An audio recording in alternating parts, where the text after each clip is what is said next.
పేరు శెట్టిపల్లి శేఖరు, మా భార్య పేరు శెట్టిపల్లి శ్రీదేవి. మాది రాజంపేట మండలము సీతారాంపురం గ్రామము.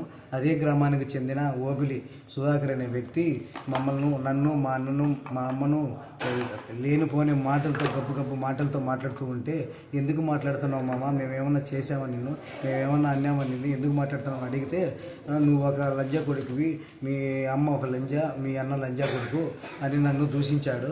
ఎందుకు మా విధంగా మాట్లాడుతున్నావు, తప్పు కదంటే, అంతేరా అని చెప్పి నన్ను ఇక్కడికి బట్టి తన్నాడు. మా భార్య వచ్చేసి, నాకు ముందుగానే హార్ట్ ఆపరేషన్ అయి ఉండాలి, మా భార్య వచ్చేసి, ఎందుకు ఆ మారిగా తన్నావు బాబాయ్, ఆయనకు ముందుగానే బాగలేదు కదా, ఎందుకు తన్నామంటే, నువ్వు ఒక లంజివి అని చెప్పి నా భార్యని కూడా దూషించాడు. దూషించిందే కాకుండా చెస్ట్ పైన చెయ్యేసి లాగి, మెల్ల చెయ్యేసి లాగి ఆ తాలిబుడి దారం మొత్తం అంతా తెంచి నా భార్యను కూడా కొట్టినాడు.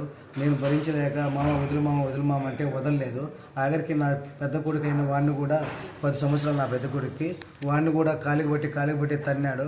మేము భరించలేక రాజంపేట మన్నూరు పోలీస్ స్టేషన్కి వచ్చినాము. అక్కడ వచ్చి కంప్లైంట్ ఇచ్చినాము. ఇచ్చితే వాళ్ళు 2 కానిస్టేబుల్ని సీతారాంపురం పంపించారు. పంపిస్తే వాళ్ళు వస్తామని చెప్పినారంట. సాయంత్రం మేము 8-7:30 దాకా చూస్తే వాళ్ళు రాలేదు.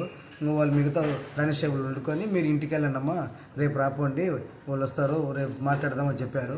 మేము ఇంటికి వెళ్ళినాము. 8 గంటల ప్రాంతంలో 8:30 భోజనం చేసి బయట కూర్చొని ఉన్నాము. నేను నా భార్య. ఓబిలి సుధాకర్ కొడుకు, పెద్ద కొడుకు ఓబిలి మనోహర్ అనే వ్యక్తి వచ్చి స్కూటీలో వచ్చి నిలబెట్టి, లంజా మా నాన్నను పోలీస్ కంప్లైంట్ ఇస్తావా నువ్వు అని చెప్పి అట్నే కన్నుకు పట్టి అట్నే కొట్టినాడు. అట్నే పడిపోయింది. కన్నుగారు చూడండి ఎంత కమిలిపోయిండదో అని గూరు బేరం నడిచేటప్పుడు నా బామర్ది, మా అత్త, మా మామూలంతా బయటకు వచ్చారు. బయటకు వచ్చేలోపు ఓబిలి సునీల్ అనే వ్యక్తి, ఓబిలి సుధాకర్ కొడుకు, 3వ అబ్బాయి, ఆ అబ్బాయి చేతిలో ఏముండదు ఏమో తెలియదు కానీ మిందపడి మా బామర్ది అనేటువంటి ఈ అబ్బాయిని, తిరుమల ప్రసాద్ ఈ అబ్బాయి పేరు, చూడు చెయ్యి ఏదో చేతిలో ఉంది, ఏదో కొట్టేసినాడు. తర్వాత ఓబిలి హరి అన్న అబ్బాయి వచ్చి, సునీల్ వాళ్ళ బాబాయ్, ఆ అబ్బాయి కూడా వచ్చి, వాళ్ళ ఇంట్లో ఆడవాళ్ళందరూ వచ్చి మా మీద దాడి చేశారు. మేము తట్టుకోలేక రాజంపేటకు వచ్చి గవర్నమెంట్ హాస్పిటల్లో అడ్మిట్ అయ్యాము. మాకు వాళ్ళ ద్వారా ప్రాణహాని ఉంది.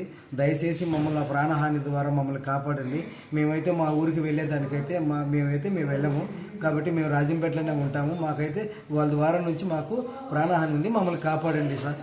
చరిత్ర సృష్టించినోడు ఇప్పుడు ఆ చరిత్రని తిరగరాయబోతున్నాడు. అబద్ధాల గోడల్ని బద్దలు కొట్టి నిజాలను రాగా మీ ముందుంచబోతున్నాడు. నిజమైన వార్తల కోసం వెంటనే డౌన్లోడ్ చేసుకోండి రా యాప్ని.